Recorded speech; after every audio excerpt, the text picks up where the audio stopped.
জানু তো আয়া গেছে, তাড়াতাড়ি মুখটা ধুয়ে লই।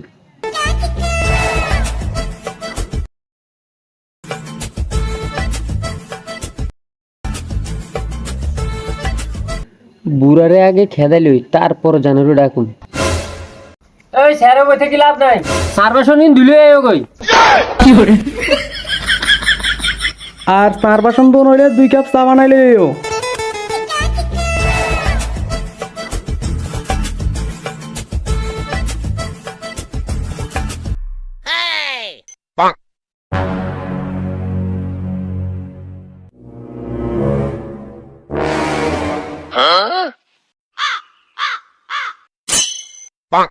বসো এখানে।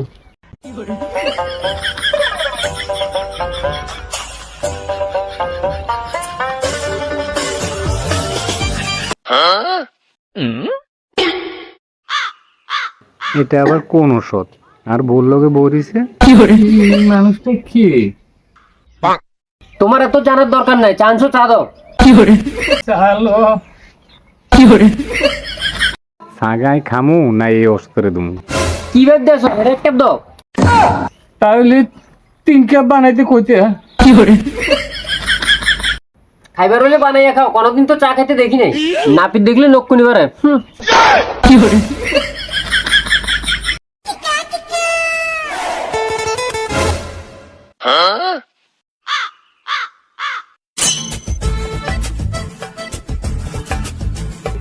ওই তোমার স্বামী দেখতেছে। দেখলে দেখো, কিচ্ছু হইব না।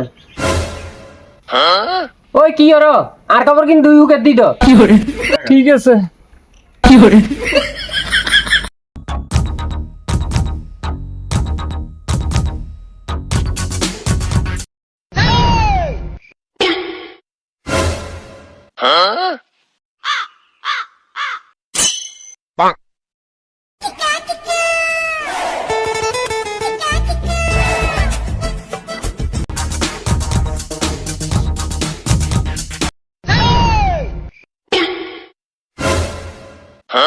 ওই কি রস?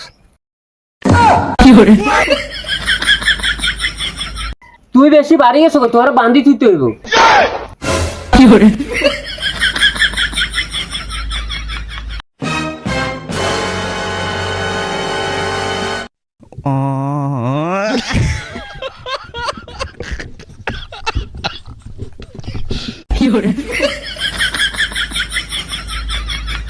তুই বেশি বাড়ি গেছো কেন, মুরগির ঘর হরিত।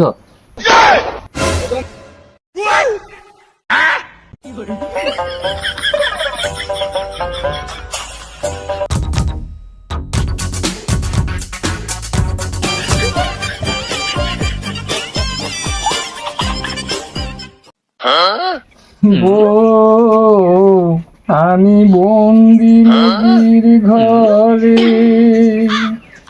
আছি বিপদে, বাইরের আলো চোখে পড়ে না।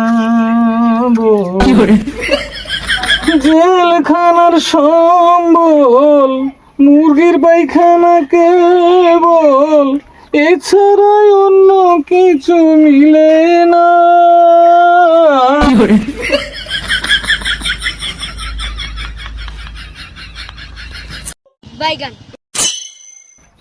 ওই শুনো না, আমার একটু দরকার আছে, টাকা 5,000 দাও না। কিসের টাকা? এভাবে কয়জনের পুষলে খাইছস? দাও না টাকা 5,000, আমার দরকার আছে, দাও না। দূর তোর টাকা, স্বামীরে ফাঁকি দিয়ে কত টাকা কামাইছস?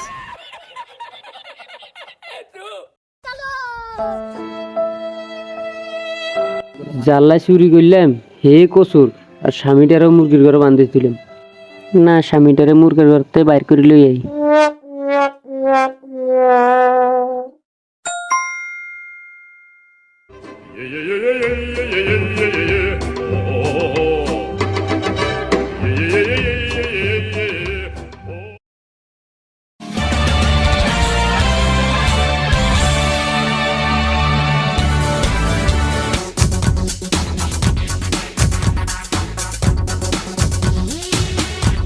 স্বামী, তুমি যা দেখছো এই ধরনের ভুল আমি আর কোনোদিন করবো না, আমার ক্ষমা করে দাও। দূরা দূরা, তোর মতো এরকম নষ্ট মেয়ে ছিল আমার ঘর দরকার নাই, বাইরে হ।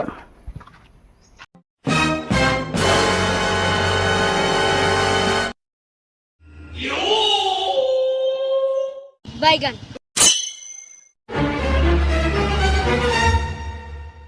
আমার মতন এমন ভুল আর কেউ করবেন না, আর স্বামীকেও কেউ অবহেলা করবেন না। আজকে নিজের কপালটা আমি নিজের হাতে নষ্ট করলাম।